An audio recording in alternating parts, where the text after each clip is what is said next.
So we're over 300 big blinds deep. He opens cutoff 2.25, gets 3-bet by Dunkaroos. 8 big blinds on the button. And rigged calls. No overcards, 7-3 deuce rainbow. He checks. And we see half pot size. Is this sizing something we would see if we were 100 big blinds deep, or is this more catered towards addressing the fact that we're deeper? So I would use it as 100 deep. Yeah. Okay. And then if you're here with pocket tens, is there any incentive to check raising to protect your hand not to see overcards, or because of the bet sizing, you lean more towards calling more often?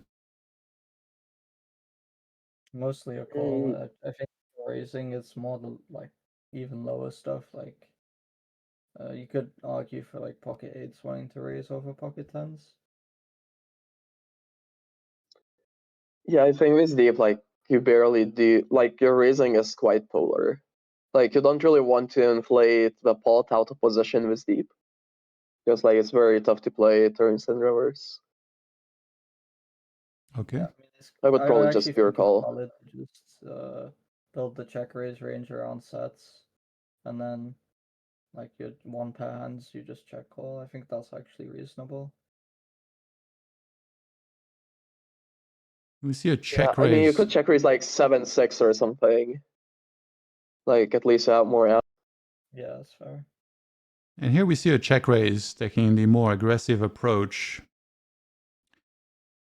You actually do have like an advantage in sets, which is kind of meaningful with deep, right? Like, you have more deuces and threes. What do you And guys think? sevens, kind of. What do you guys think of the sizing as well here? Is this like just kind of what you would expect if there were any check raise? I guess it just depends how polar he's going. So like if he's having tens in the check raise range, then this size makes sense. If he wanted to be polar and just say like mostly raising sets and over like bluffs, then he could even go bigger than this, I'd imagine. So Dunkaroos calls, and then another 3 on the turn.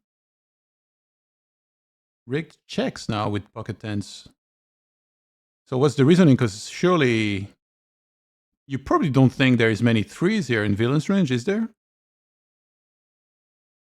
No, but Yeah, I think, you're almost at the pot size you want already with pocket tens. It's worth like a little bit more, but not like much more. Even if like a free is a break, right? Yeah. So he knows there is hands in there that's already bid him. And then if, let's say like Dunkaroos at the draw, he also knows that hasn't gotten there right now. Is that kind of how he sees the hands?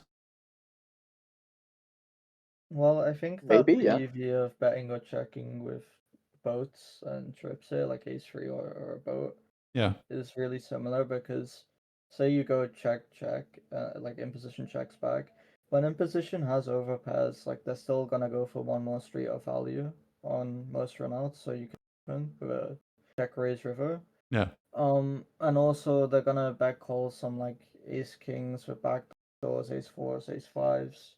So like if you have sevens, you're kind of incentivized to just let these hands continue now. Okay.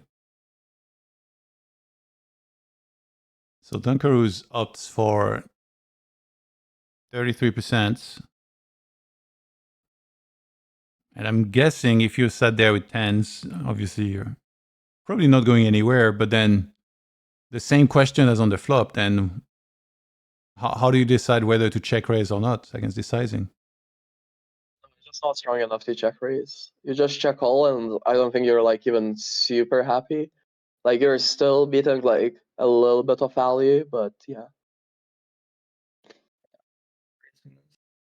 Yeah, we see a call this time. 8 of clubs on the river. And any incentive to block there, or just because the way it just feels like such an conventional hand, he's more inclined to chat Dunkaroos bluff sometimes with some hands, or I guess bet if he has some sort of overpair.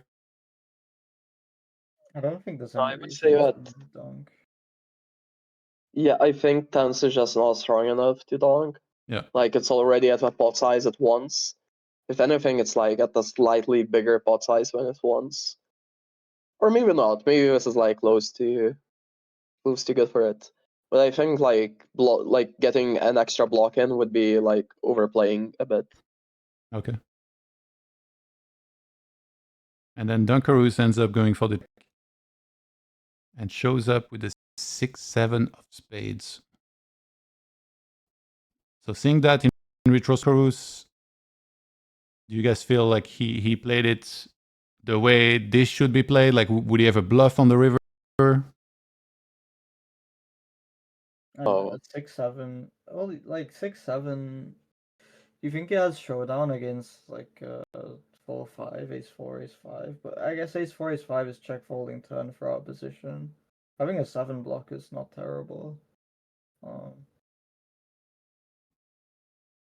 I would imagine a 7 is like reasonable to consider a bluff with, but I don't know what you think, Sakram.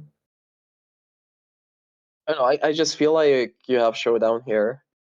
It's not like you don't have like other bluffs. I think you have random like overs with backdoor flush draw on flop that still like mix check call, mix bet calls against the check raise, right? So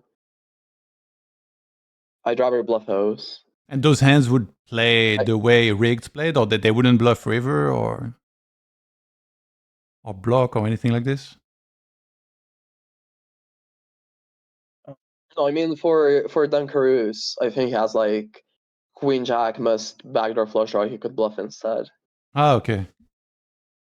Yeah. But yeah, okay, that's true. That's definitely true. But at the same time, I would imagine like I guess we're hoping to see 4-5 that plays check call from Riggedeck on turn and then beat that as showdown. Is that like what you think we have showdown against? I mean, is that so impossible to see some like completely random merge here? I have no idea what a merge is, but like I always like see like solver check raising some random low pairs or something, or like random ace queen ace, and like yeah, people probably miss it, but in case we don't, I just again it all comes down to being more linear than a solver.